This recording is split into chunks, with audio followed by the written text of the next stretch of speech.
Señores, ha concluido la etapa de alegatos y este es el momento que la ley establece lo siguiente, que sean los imputados quienes den la última palabra antes que se declare cerrado el debate y el tribunal pase a deliberar.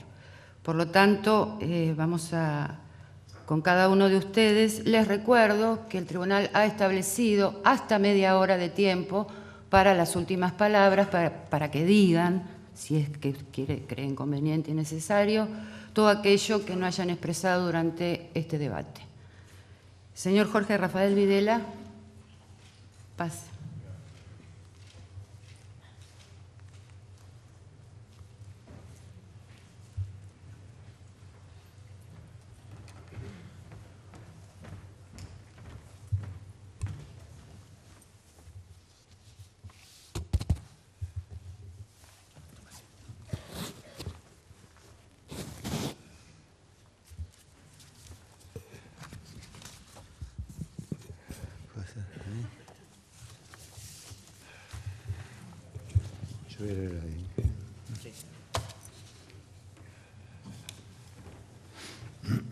¿Va a hacer uso de sus últimas palabras? Sí, señora Presidente. Bueno, lo escuchamos. Señora Presidente, tiempo atrás, en la ciudad de Córdoba, formulé una manifestación testimonial para transmitir mi vivencia sobre los hechos ocurridos en nuestro país durante los años de la década del 70. Cumplía así con un deber inexcusable que me imponía mi conciencia frente a la malversación de la verdad histórica respecto a lo ocurrido en aquellos años. Analicé entonces la agresión terrorista de la que fue objeto nuestra patria, con la intención de hacerle cambiar su tradicional estilo de vida mediante la aplicación sistemática del terror. Su integración nativa, los refuerzos recibidos de la Unión Soviética a través de Cuba y, sobre todo, su grado de ferocidad.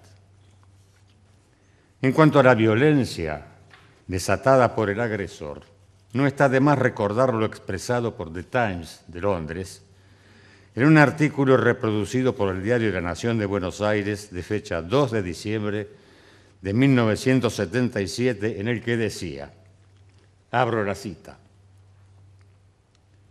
se ha olvidado en el extranjero que cuando los militares argentinos lanzaron su campaña contra el terrorismo, la sociedad y el Estado estaban al borde del colapso. Que el terrorismo comenzó al final de los años 61 y había alcanzado proporciones que hacen los secuestros en Alemania Occidental y los disparos a las piernas de Italia como juego de niños contra la sociedad. Cuando la respuesta vino, mucha sangre se había derramado como para esperar de ella demasiada cautela. Los terroristas italianos y germanos occidentales no pueden ser comparados con la fuerza y ferocidad de los dos grupos argentinos, ambos actualmente casi aniquilados. Cierro la cita.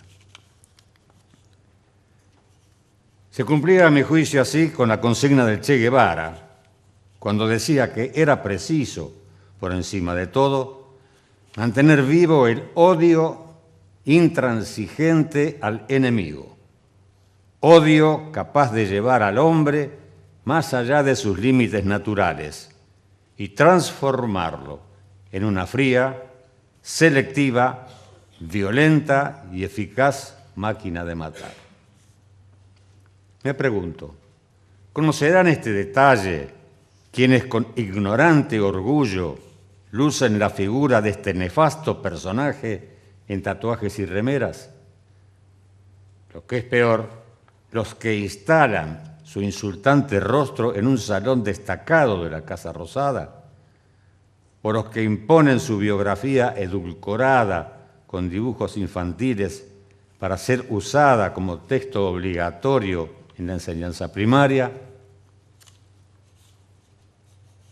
Comenté luego la respuesta del Estado Nacional que, ante el grado superlativo de violencia alcanzado por la agresión, ordenó a sus Fuerzas Armadas, mediante decretos dictados por el Poder Ejecutivo Nacional, salir a combatir al agresor en todo el territorio nacional, como lo venía haciendo en forma limitada en la provincia de Tucumán, Operación Independencia, desde febrero de 1975.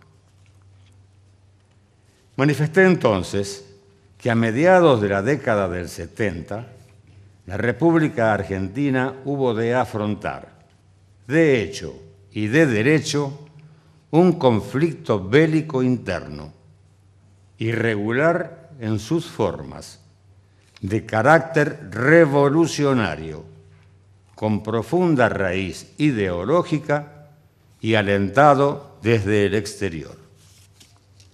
Así lo reconoció luego la Cámara Federal Penal cuando, al dictar sentencia en la causa número 1384, llamada de los comandantes, sin hacer mención de la figura de genocidio, así como tampoco de la existencia de delitos de lesa humanidad o terrorismo de Estado, agregó que dicha guerra respondía a la modalidad de guerra revolucionaria y que la misma fue iniciada por las organizaciones terroristas contra su propio Estado.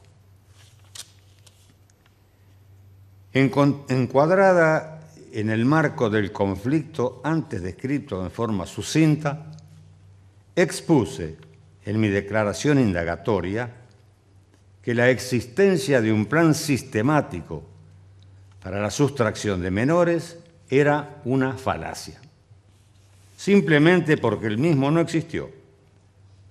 Por el contrario, había órdenes escritas sobre el proceder, según las circunstancias, para restituir a sus familiares a un menor que hubiera quedado desvalido ante la detención de sus padres. Son prueba de ello no solo los casos de menores que fueron restituidos a sus familias en todo el territorio nacional, sino también el fallo de la Cámara Federal en la causa número 13 ya citada, donde expresamente se determina que tal metodología jamás existió. Por otra parte, ¿qué razón de ser pudo haber tenido dicho plan en el marco interno librado contra el terrorismo? Alguien, representante de la querella, ha esbozado una descabellada, a mi juicio, respuesta a esta interrogante, manifestando que la sustracción de un menor después de su alumbramiento y su inmediata entrega clandestina a un tercero previamente seleccionado buscaba que no fuera infectado ideológicamente, concluyendo que esta suerte de violencia moral constituía un acto de genocidio. Otra versión, a mi juicio no menos disparatada, afirmada por la querella, era que la sustracción de un menor, luego de su alumbramiento y su entrega clandestina a un tercero de confianza, garantizaba cortar el vínculo físico con la madre para encubrir su posterior desaparición. Esta posibilidad fue esbozada también como un acto de genocidio, pero descartada luego por su poca entidad numérica. En ambos casos, las aseveraciones que se exponen y dan pie a formular opiniones están fundadas en expresiones de personajes fundamentalistas conocidos, con lo que en la práctica quedan descalificadas. Lo que sí es cierto es que todas las parturientas aludidas por la querella, así como por la Fiscalía, a quienes respeto como madres, eran militantes activas de la maquinaria del terror a la que hice referencia, y muchas de ellas usaron a sus hijos embrionarios como escudos humanos al momento de operar como combatientes. Lo que en cambio no ha sido convenientemente explicitado tanto por las querellas cuanto por la Fiscalía, es la siguiente contradicción.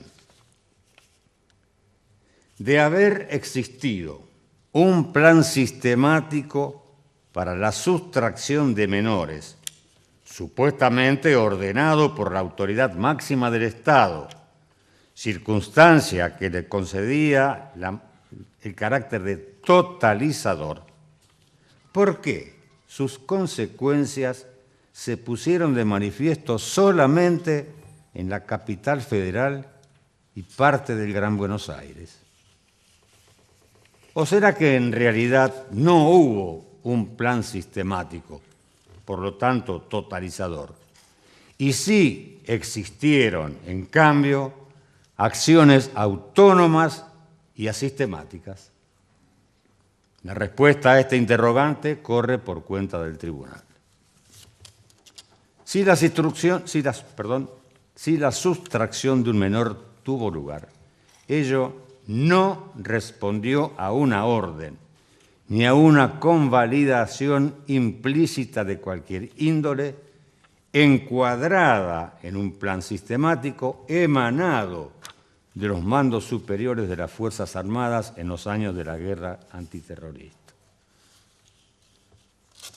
Pero lo más grave de aquella aseveración respecto a la existencia de un plan sistemático para la sustracción de menores es haber enrostrado al ejército en forma indirecta la autoría de aquel plan con una finalidad eminentemente política en forma tan mendaz cuanto perversa.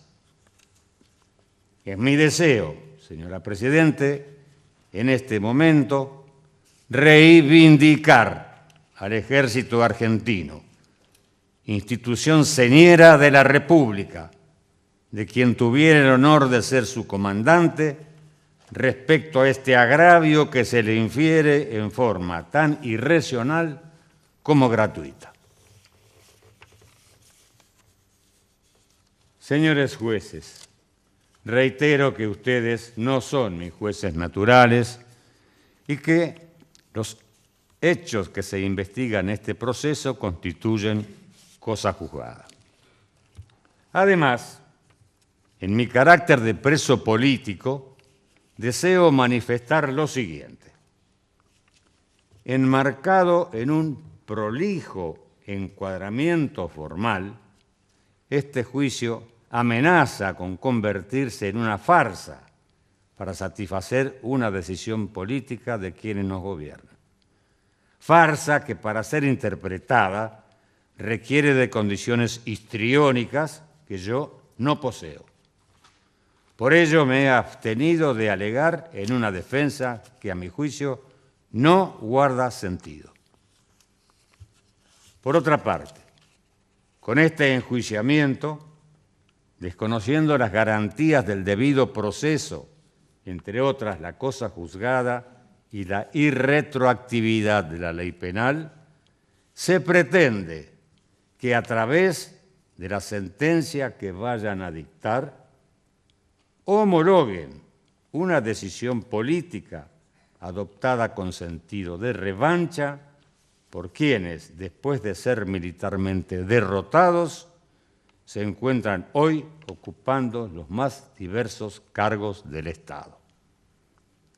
Frente a esta realidad que no está en mis manos modificar, asumiré bajo protesta la injusta condena que se me pueda imponer, como contribución al logro de la concordia nacional. Y la he de ofrecer como un acto de servicio más que debo prestar a Dios nuestro Señor y a la patria. Con ello pretendo cumplir con mi conciencia. Cumplan ustedes con la suya. Señora Presidente, sean estas realmente mis palabras finales para expresar mi reconocimiento a los abogados defensores por su brillante y enjundiosa defensa en mi caso. y en especial a los señores defensores por su calidad humana y comprensión. He terminado, señora presidenta.